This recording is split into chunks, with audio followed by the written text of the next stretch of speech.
What is going on, everyone? It's Nick from Breaking the Clutch. I hope you guys are having a fantastic day. And we just received news that there will be a balance update coming on July 25th, and that should also coincide with the Spearbreaker DLC that should be dropping as well tomorrow. Again, July 25th, if you're not watching this on the day that this video is released. I'm going to go ahead and break down as much of the patch notes as I possibly can, and I'd like to hear your guys' feedback down below. So if you have any opinions on this stuff, please leave that down below, and I'm going to be answering as many questions as I possibly can, questions and comments, during this night. Alright, let's get started. A new game update is being readied for release alongside Serena/Operation. This week includes a number of bounces, adjustments to multiple leaders and units. Current ETA is Tuesday. Again, things do change. It's pending on the final testing as well, so don't be frustrated if it doesn't drop tomorrow. They are almost ready to drop it. So let's keep our fingers crossed for tomorrow, but then again, don't raise all sorts of hell when it doesn't drop. Here we go. So let's start with the UNSC Condor. HP increased by 18%. Condor special ability damage multiplier reworked, and most notably Condor Y damage versus buildings is 30% less. So this time it's not going to be able to kill half the buildings on one side of the base. I do like that. And the HP, if that would have helped yesterday in the BtC community live stream, if any of you guys were there for that. Condors are not that beefy, but hopefully that changes based on the update they just provided. Hornet HP increased by 18%, base damage per second increased by 11%, Wingman DPS increased by 50%, damage multipliers reworked, and chain guns now deal 20% less damage against infantry. This is interesting. This might compete. I don't know the stats on the Banshee, but this could potentially even the playing field, because obviously everyone's aware that the UNSC have a major disadvantage across the board, but specifically with air units. So hopefully that makes it more viable to use Hornets, so that way Banshees compete. Only problem why you still wouldn't go Banshees is because Banshees are anti-air as well. So I mean, this is great, but you have Plasma Torpedo, which is anti-air. So Banish are always going to have that advantage until that's addressed as well. Standard, Spartan, Jerome, Cutter, Douglas, and Alice. HP and DPS increased by 10%. Restoration drones, cooldown reduction at all tiers from 190 seconds to 160 seconds. Cost at level 2 reduced from 400, 150 to 350. 125 cost at level 3 reduced from 500, 200 to 400, 150. Just trying to introduce it a little bit more into the game, I guess. The Hellbringer, HP increased by 36%, and the DPS is increased versus non-building targets by 33% for basic version and 44% for the upgraded version. This is likely to help out the Hellbringers that are going to be dropping with specifically with Serena. I think they should be called Icebringers, but nonetheless, that's got to coincide with the Serena DLC that's coming out tomorrow as well, July 25th. Canister shells no longer randomly miss. Well, that's pretty good news. Damage reduced by 22% to compensate for the missing fix, and area of effect reduced, including Isabel's the best offense version to compensate for the missing fix. Alright, ultimate units have been most viable with a small timing window due to their low strength versus fully upgraded units. To address this, we've improved the weakest aspects of the Condor Scarab Retriever, allowing them to be more efficient into the late game. I think that's much needed. Additionally, Condors will now have to shoot an extra salvo or two in order to take out a slot building, increasing its risk versus reward of sieging bases with them. To combat the scenario of massed air beating infantry and anti-air vehicles, especially in team games, we are slightly reducing the damage output of both Hornets and Banshees against infantry. Interesting. We are also increasing the Hornets base HPS or HP and DPS to make them more competitive overall. Again, I like that their head's in the right area, but you gave Banshees anti-air missiles, so I don't think they compare just yet. Restoration drone has not fully been utilized in this early game. Yeah, that's pretty apparent, and so they're helping with a faster cooldown. Canister shells have often missed when the targeted unit died due to another source of damage. These changes reduce the randomness greatly and also compensate by downscaling the damages to stay in line with that improvement. Awesome. Alright, let's move on to Anders. Research and Development now has 2 levels instead of 3. Discount changed from 30% at level 1 and 50% to level 2. Anders now has access to Turret Drop 2. Sentinel Network, cost reduced from 900 to 5. Ooh, 500, 350. Cooldown reduced from 360 to 260. Looks like they're trying to make Anders a viable player again. I like it. Arc defense cooldown reduced from 180 to 150. And the cost reduced is at all levels. Looks like about 100 every time, except the second one, 150 there. Retriever special ability now tracks targets like the Condors and can't target empty ground. Damage multipliers reworked to be good versus any ground target rather than to be an anti-vehicle focused, and the damage is tripled. That's interesting. I mean, Retriever Sentinels weren't very viable at all, so I like seeing that they're addressing these issues. I think Anders should have been addressed maybe 2 seasons ago after they nerfed her after season 1, but better late than never, I guess. Protector Sentinel population cost reduced from 4 to 3, damage increased by 10%.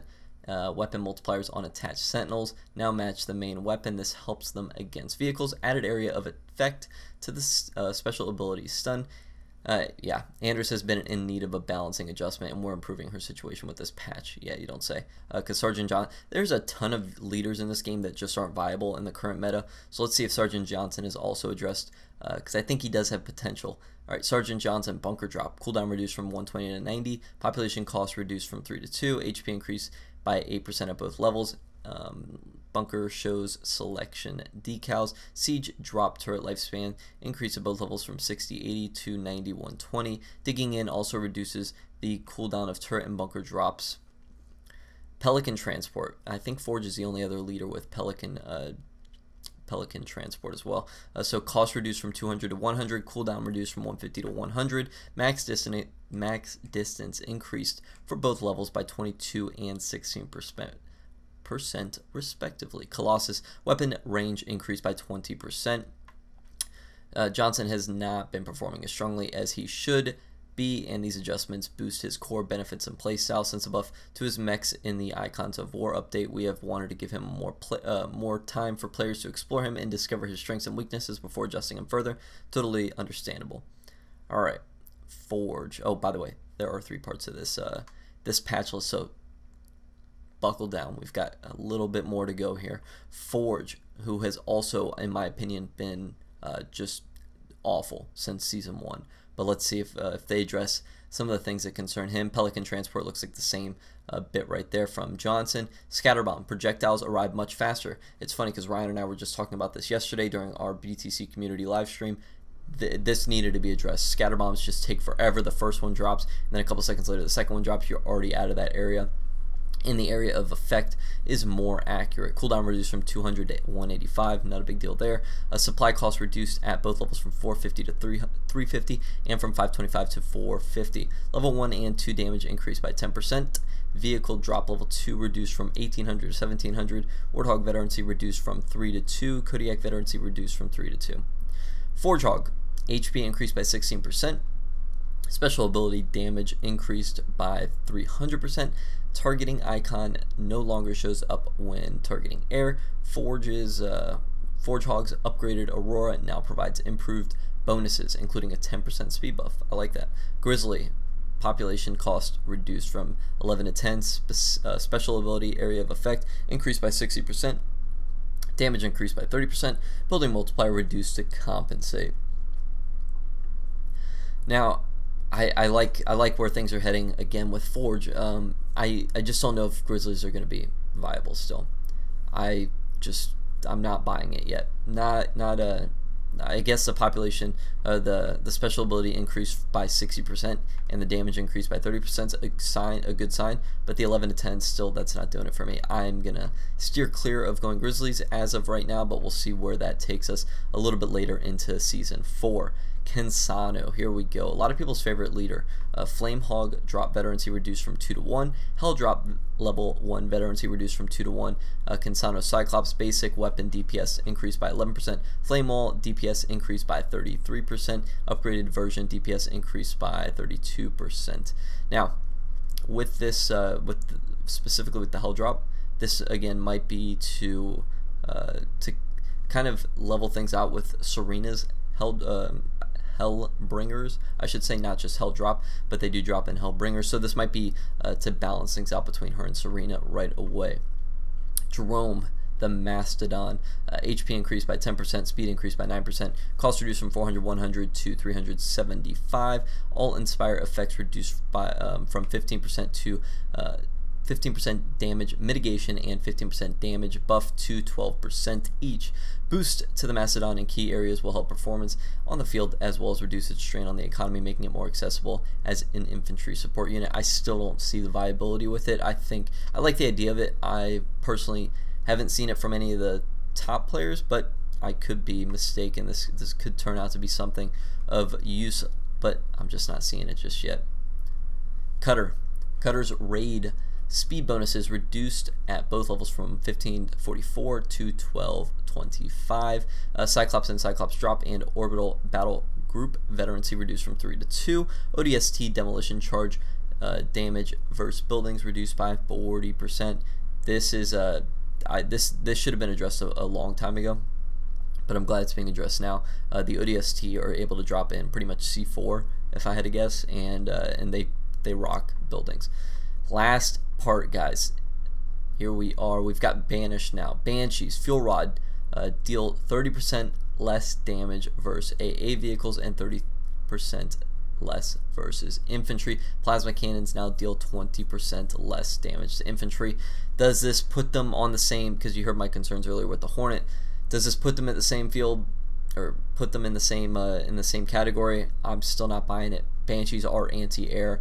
I'll hold judgment until we can play the game with the balance, but I'm gonna still assume that things are not looking good for Hornets, and I think that the Banshees are still going to be more powerful. Teleport, level 1 cost increased from 150 to 200. Cooldown increased from 90 to 130. Level 1. Why are you messing with my shippy?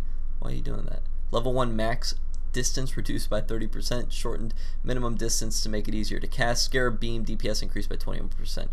Teleport has been adjusted for two main reasons. Using it to drop suicide grunts into grouped units is highly cost efficient. Yeah, you don't say. And locust based snipes are too cost effective in certain cases. Oh, this hurts my heart. I don't even want to see what they're doing to Shipmaster now. No. Alright, let's see it. Speed boost from Shipmaster. Alright, no one cares about Raid. But anyway, speed boost from Shipmaster Raid 3 reduced to 25% to non-Ghost and 6% from Ghost. I'm curious to see who are the actual people who utilized Raid 3 enough for them to notice that this was an issue. I guess good on you guys. Level 2 cost, this is for Teleport, level 2 cost reduced from 400 to 350. Okay. And level 2 max distance reduced by 20%, shortened minimum distance to make it easier to cast. Seems like a cop out there. They said they reduced it to make it easier to cast, but based on what they set up here, there's a bigger reason why they reduced it. Interesting. I don't think it plays too much of a role in Shipmaster's play. Maybe you just have to upgrade double teleport if you want to do the suicide grunt play or the locust play. Most of us do double upgrade our teleport anyways, unless I'm completely in the minority and I'm not aware. But most of us, or I should say I, double teleport most often, so I'm not seeing too much of an effect there, especially considering that they reduced the cost on level 2 teleport. Colony, Hunter's Brand, slowing the effect reduced, or Hunter's Brand slowing effect reduced from 60 to 40. This should have been addressed a while ago as well. When Hunter's Brand is casted, it is very difficult to move your units. It kind of just sticks you in there, so there's really no strategy there for the other person who, there's no time to react, and that's a damning thing. For a player to not be able to do anything and watch your units just get rinsed. So I like that they're addressing that finally. Should have been done a while ago though. Devastating Host veterancy reduced from 3 to 2, and Wraith veterancy is reduced from 2 to 1. I think from what we're seeing across the board, they are reducing the veterancy drop units just across the board, probably making it so you can't just add in those units while you're attacking a base and have them be so viable. Maybe trying to make it so you have to produce more units back at your base and you can only use these guys for support. Just a thought. Alright, the Goliath, cost reduced from 230, 130 to 150, 80. Population cost reduced from 5 to 4. Training time reduced from 30 to 20. I don't know anyone who uses Goliaths except to drop them in with Colony.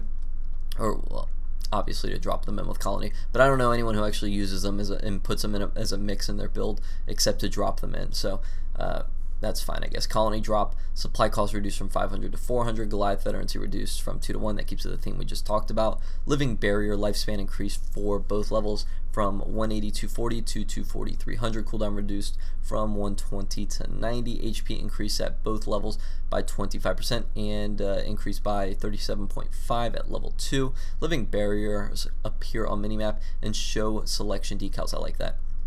Hunter's Captain increased his HP by 25 and the DPS is increased by 11%, now does 10% more damage to vehicles. It always did strike me that Hunter's Captain was not very good against vehicles, considering hunters are anti-vehicle. Anyways, Atriox. Looks like we've got our last two right here. Atriox's Bulwark. Cooldown increased from 180 to 200. Cost increase at all tiers from as listed right there. Atriox Bulwark has been used largely as a means of negating enemy powers, and while timing them correctly, this counter correctly, is impressive play. It also been very cost-effective tactic. This changes it to make it power slightly more costly and reduce its frequency. Yeah, I agree with that. Atriox Bulwark's a bit of a cop-out, and you also have a few seconds to call that in. Even when, I guess Hunter's Brand's the only case where you can't really do anything with that. Thank you, BFI. For liking my achievement. Here we go. Arbiter. HP increased by 8%. Upgrade damage multipliers changed from 1.2, 1.25, 1.25 to 1.3, 1.3, 1.3. Phantom. Cost reduced from 300 to 125 to 275.90. HP increased by 11%. The Arbiter hero has proven to be slightly underpowered. To say the very least, it is underpowered against other melee heroes, and we are just adjusting him in more line with the rest. He is the Arbiter. He should be destroying the rest if he is the Arbiter. Alright, the with adjustments to Mastodon, this improvements. Alright, that's everything. That is our three-parter to this patch. I hope you guys have enjoyed this. Let me know what you guys think. Did I miss anything in this mix of patches? I know I'm going through a long list, and there are times where I just overlook something or just misread something. So let me know what you guys' thoughts, opinions are down below, and I'm going to be answering as many comments, questions, concerns you guys have for the next couple hours. We'll see you tomorrow with some Spear Breaker DLC. Hope you guys have a fantastic day.